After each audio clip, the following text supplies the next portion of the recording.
ശബരിമല സ്വർണ്ണ കവർച്ചയുമായി ബന്ധപ്പെട്ട് sponsor Unnikrishnan പോറ്റിയെ arrest ചെയ്തതോടെ ചുരുളഴിയാൻ പോകുന്നത് വലിയൊരു ഗൂഢാലോചനയ്ക്കാണ്. ശബരിമലയിൽ നിന്ന് കാണാതായ സ്വർണം എന്ത് ചെയ്തു, ആരാണ് പോറ്റിയെ പോറ്റി വളർത്തിയത്, ദേവസ്വം ബോർഡിനും ഉദ്യോഗസ്ഥർക്കും ഇതിലുള്ള പങ്കെന്ത്, രാഷ്ട്രീയ ഗൂഢാലോചന ഇതിൽ നടന്നിട്ടുണ്ടോ എന്നീ കാര്യങ്ങളിലെല്ലാം വ്യക്തത വരേണ്ടതുണ്ട്. വ്യാഴാഴ്ച രാവിലെ കസ്റ്റഡിയിലെടുത്ത ഉണ്ണികൃഷ്ണൻ പോറ്റിയെ 12 മണിക്കൂറോളമാണ് ഇന്നലെ ചോദ്യം ചെയ്തത്. നിർണായകമായ പല മൊഴികളും ഉണ്ണികൃഷ്ണൻ പോറ്റിയിൽ നിന്ന് ലഭിച്ചതായാണ് സൂചന. ശബരിമലയിൽ നടന്നത് വൻ ഗൂഢാലോചനയെന്ന് ഉണ്ണികൃഷ്ണൻ പോറ്റി മൊഴി നൽകിയിട്ടുണ്ട്. കൽപേഷിനെ കൊണ്ടുവന്നത് ഗൂഢാലോചനയുടെ ഭാഗമാണ് എന്നും പലരിൽ നിന്നും പണം കൈപ്പറ്റിയതായും പോറ്റി മൊഴി നൽകി. ഉദ്യോഗസ്ഥർക്ക് പുറമെ ഭരണസമിതിയും തന്നെ സഹായിച്ചിട്ടുണ്ട് എന്ന വെളിപ്പെടുത്തൽ നേരിട്ട് ദേവസ്വം ബോർഡിലേക്ക് കൂടി തട്ടിപ്പിന്റെ സംശയമുന നീട്ടുകയാണ്. സഹായിച്ചവർക്കെല്ലാം പ്രത്യുപകാരം ചെയ്തിട്ടുണ്ട് എന്നാണ് പോറ്റിയുടെ മൊഴി. അതിനർത്ഥം ശബരിമലയിലെ സ്വർണ്ണപ്പാളിയുമായി ബന്ധപ്പെട്ട് വലിയ തിരിമറി നടന്നുവെന്നും അതിൽ നിന്ന് ദേവസ്വം ബോർഡ് ഉദ്യോഗസ്ഥരും ഭരണസമിതിയും അടക്കം പങ്ക് പറ്റിയിട്ടുണ്ട് എന്നുമാണ്. അതിലേറെ കൗതുകം ഈ കേസിൽ തന്റെ കുഴി ഉണ്ണികൃഷ്ണൻ പോറ്റി തന്നെ കുഴിച്ചു എന്നുള്ളതാണ്. പരാതിക്കാരനായാണ് ഈ കേസിൽ ഉണ്ണികൃഷ്ണൻ പോറ്റി എത്തുന്നത്. ശബരിമലയിലെ ദ്വാരപാലക ശില്പങ്ങളുടെ പീഠം കാണാനില്ല എന്നായിരുന്നു പരാതി. പക്ഷേ പരാതിപ്പെട്ട പീഠങ്ങൾ പോറ്റിയുടെ തന്നെ സഹോദരിയുടെ വീട്ടിൽ നിന്ന് കണ്ടെടുത്തതോടെ കേസ് തിരിഞ്ഞുമറിഞ്ഞു.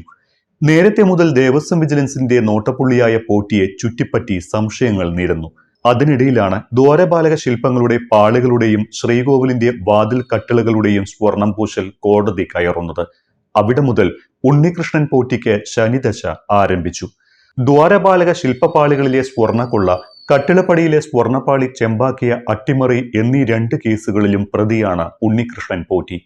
ശബരിമലയുടെ മറവിൽ പോറ്റി ലക്ഷങ്ങൾ കൈക്കലാക്കിയെന്ന് ദേവസ്വം വിജിലൻസും റിപ്പോർട്ട് നൽകിയിരുന്നു. സ്വർണം പൂശാൻ സ്പോൺസർ എന്ന് അവകാശപ്പെട്ട പോറ്റി ആകെ 3 ഗ്രാം സ്വർണം മാത്രമാണ് ഉപയോഗിച്ചത് എന്നും ബാക്കി 56 പവനോളം തട്ടിയെടുത്തതായും കണ്ടെത്തിയിട്ടുണ്ട്. ഇന്നത്തെ വിപണി വിലയിൽ ഇതിന് 50 ലക്ഷത്തോളം രൂപയുടെ മൂല്യം വരും.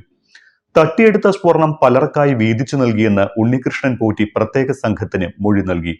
ദേവസ്വം ബോർഡിലെ ഉദ്യോഗസ്ഥരും ഇതിന്റെ പങ്ക് പറ്റിയതായി സൂചനയുണ്ട്. സ്വർണം പൂശിയെന്ന് പറയപ്പെടുന്ന സ്മാർട്ട് ക്രിയേഷൻസിലും ഗൂഢാലോചന നടന്നു. പുറത്തുനിന്നും ആളെ എത്തിച്ച് സ്വർണം ഉരുക്കി എന്നെല്ലാം പോറ്റി മൊഴി നൽകിയതായാണ് സൂചന.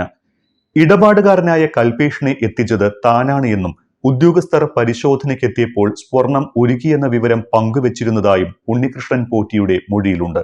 എന്നാൽ കൽപേഷിനെ എത്തിച്ചത് ഉണ്ണികൃഷ്ണൻ പോറ്റി മാത്രമല്ല എന്ന സംശയമാണ് പ്രത്യേക അന്വേഷണ സംഘത്തിനുള്ളത്. ഇയാളെ എത്തിച്ചതിൽ ഏതെങ്കിലും ഉന്നതന് പങ്കുണ്ടോ എന്ന സംശയത്തിൽ ഇയാളെ കേന്ദ്രീകരിച്ച് പ്രത്യേക അന്വേഷണം നടത്തുന്നുണ്ട്. ദേവസ്വം ബോർഡിലെ ചിലർക്കെങ്കിലും കൽപേഷിനെ കുറിച്ച് ധാരണയുണ്ട് എന്ന സംശയത്തിൽ കൂടുതൽ ചോദ്യം ചെയ്യലും തെളിവ് ശേഖരണവും ആവശ്യമാണ് എന്ന് SIT വിലയിരുത്തുന്നു. പോറ്റിക്ക് ദേവസ്വം ബോർഡിലുള്ള സ്വാധീനമാണ് അന്വേഷണ സംഘത്തെയും ഒപ്പം കേരളത്തെ ഒന്നാകെയും അമ്പരിപ്പിക്കുന്നത്. ശബരിമലയിലെ തട്ടിപ്പ് പുറത്തു വന്നിട്ടും പോറ്റിക്കെതിരെ പരാതി നൽകാൻ ദേവസ്വം ബോർഡ് മടിച്ചു നിന്നതാണ് ഇത്തരം ഒരു സംശയത്തിലേക്ക് നീളുന്നത്. സെപ്റ്റംബർ 20 തട്ടിപ്പ് പുറത്തു വന്നിട്ടും ദേവസ്വം ബോർഡ് കേസിലേക്ക് പോകുന്നത് ഒക്ടോബർ 9 18 ദിവസം കാത്തിരുന്ന ശേഷമാണ് പോറ്റിക്കെതിരെ ദേവസ്വം ബോർഡ് പരാതി നൽകിയത്. ഇത്രയും ശക്തിയും സ്വാധീനവും സ്പോൺസർ എന്ന് വിശേഷിപ്പിക്കുന്ന പോറ്റിക്ക് ഉണ്ടോ എന്ന സംശയത്തിന് ഉണ്ടെന്നാണ് അയാളുടെ ഇതുവരെയുള്ള പ്രവർത്തികൾ തെളിയിക്കുന്നത്. ദേവസ്വം ഓഫീസർമാരടക്കം ഒട്ടേറെ പേർ കൊള്ളയുടെ പങ്കുപറ്റിയെന്ന സൂചനകൾ പുറത്തു വരുന്നുണ്ട്. ഉണ്ണികൃഷ്ണൻ പോറ്റിക്ക് ദേവസ്വം ബോർഡിലും ശബരിമലയിലുമുള്ള സ്വാധീനം ആരെയും അമ്പരിപ്പിക്കുന്നതാണ്. 2017 മുതൽ സന്നിധാനത്ത് സാന്നിധ്യമുറപ്പിച്ച ഉണ്ണികൃഷ്ണൻ പോറ്റി പടിപടിയായി ദേവസ്വത്തിന്റെ സ്വാധീന വലയം സൃഷ്ടിച്ചു. 2019 ജൂലൈ മാസത്തിലാണ് സ്വർണ്ണപ്പാളി എടുത്തുകൊണ്ടുപോകുന്നത്. പിന്നീട് 2020 പീഠവും കൊണ്ടുപോയി. പക്ഷേ സന്നിധാനത്ത് പോറ്റിയെ ആദ്യം കണ്ടു തുടങ്ങുന്നത് 2007 മുതലാണ്. അന്ന് സദാസമയവും കീഴ്ശാന്തിക്കാരുടെ മുറികൾക്ക് മുന്നിൽ സ്ഥാനം പിടിച്ച പോറ്റി ഒരു 4-5 വർഷം കൊണ്ട് തന്നെ സന്നിധാനത്തെ ശാന്തിമാർക്കും മറ്റും വിശ്വസ്തനായി. മുൻപ് സ്കൂൾ പഠനകാലം കഴിഞ്ഞ് ബംഗളൂരുവിലേക്ക് പോയ ഉണ്ണികൃഷ്ണൻ പോറ്റി അവിടെ ശ്രീറാംപുര ക്ഷേത്രത്തിൽ പൂജാരിയായിരുന്നുവെന്ന് അവകാശപ്പെടുന്നുണ്ട്. പഴയ ബാംഗ്ലൂർ ബന്ധം വെച്ച് അവിടുത്തെ ധനികരായ ചില തീർത്ഥാടകർ പോറ്റിയെ ശബരിമലയിലെ കാര്യങ്ങൾക്കായി ഉപയോഗിച്ചിരുന്നു. റെസീറ്റുകളില്ലാതെ ഇവർക്കെല്ലാം പല ഇടപാടുകളും പോറ്റി സന്നിധാനത്ത് ചെയ്തു നൽകി. ഇത് ശ്രദ്ധയിൽപ്പെട്ട ദേവസ്വം വിജിലൻസ് 2014 മുതൽ പോറ്റിയെ സൂക്ഷ്മമായി നിരീക്ഷിക്കാൻ തുടങ്ങി.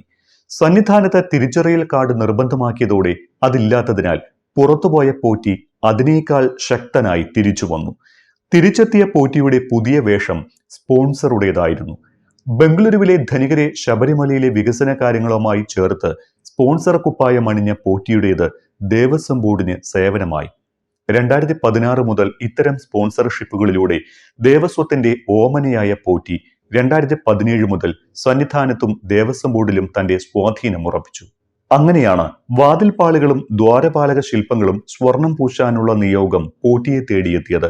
അതിനു മുൻപ് തന്നെ തിടപ്പള്ളി നവീകരണം, അന്നദാനം, ക്ഷേത്രാലങ്കാരം അടക്കം നിരവധി സേവനങ്ങൾ പോറ്റി വഴി സന്നിധാനത്തെത്തിയിരുന്നു. സ്വർണപ്പാളി ആദ്യം എത്തിച്ച ചെന്നൈ സ്മാർട്ട് ക്രിയേഷൻസിൽ സ്വർണം വേർതിരിക്കാനുള്ള സംവിധാനം ഇല്ല എന്നാണ് ഉടമ പങ്കജ് ഭണ്ഡാരി ആദ്യം പറഞ്ഞത്. അങ്ങനെയാണെങ്കിൽ ഹൈദരാബാദിലെ അവരുടെ മറ്റൊരു സ്ഥാപനമായ മന്ത്രയിലേക്ക് കൊണ്ടുപോയിരിക്കണം.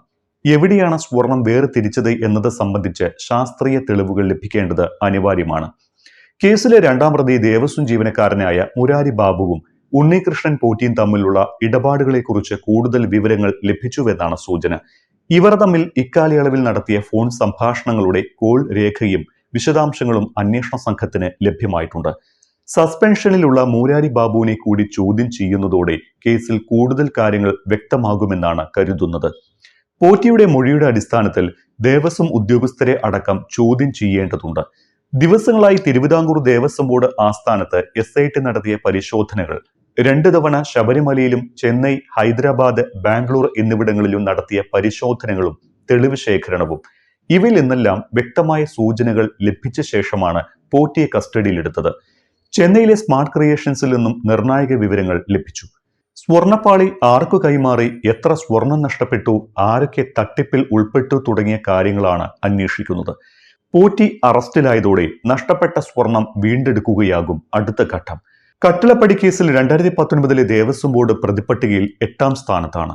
മുൻ ദേവസ്വം ഉദ്യോഗസ്ഥരായ executive officer D Sudheesh Kumar, secretary S Jayasree, administrative officer S Sreekumar, തിരുവാഭരണ കമ്മീഷണർമാരായ KS ബൈജു, RG രാധാകൃഷ്ണൻ, മുൻ executive officer VS Rajendra Prasad, administrative officer K Rajendran Nair എന്നിവരെല്ലാം പ്രതിപട്ടികയിലുണ്ട്.